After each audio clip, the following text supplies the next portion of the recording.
sacco di cose scritte da dirvi, ma il provvidenziale intervento di Beppe De Marchi con la sua poesia vi ha evitato di ascoltare tutte queste cose. Però alcune cose era doveroso che le dicessimo. Innanzitutto un saluto grande a tutti voi che siete qui e particolarmente ai sardi che sono venuti ad ascoltarci.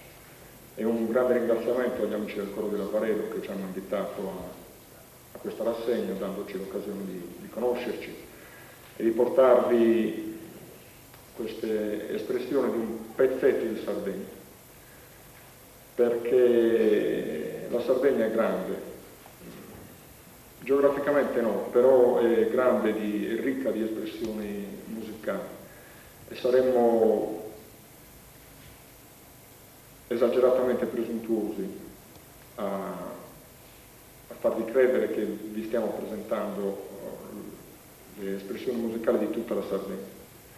Bonnannaro è un frammento di Sardegna, un frammento ricchissimo di tradizioni musicali, di tradizione in genere, ricco di cultura, e tutti i paesi della Sardegna sono altrettanto ricchi. E allora, per chiudere, noi vi presenteremo due brani che provengono da altri due paesi della Sardegna, culla di grandi tradizioni corali anche loro, Aggius in Gallura e Castelsardo. Di Aggius vi presenteremo praticamente una filastrocca con parole molto, molto ingenue. Dice che Bruna è la mia brunetta è bella, la mia brunetta è bruna, 5, 4, 3, 2, 1, la mia brunetta è bruna.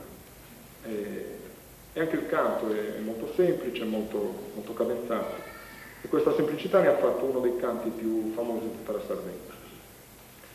Volevo anche dirvi due parole sulla struttura del coro. Già Beppe De Marchi vi ha anticipato un po' la questione, e poi da intenditori quali siete vi siete già accorti sicuramente di come funziona il meccanismo.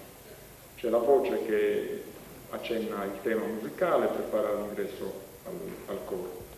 Il basso e la contra forniscono un robusto sottofondo su cui soprattutto la mezza voce poi è libera di fraseggiare a piacimento a seconda del sentimento che la ispira. Niente, non c'era nient'altro da dire. Speriamo di essere riusciti a farvi entrare un po' nello spirito dei nostri canti e quindi anche in quello della Sardegna. La Brunetta.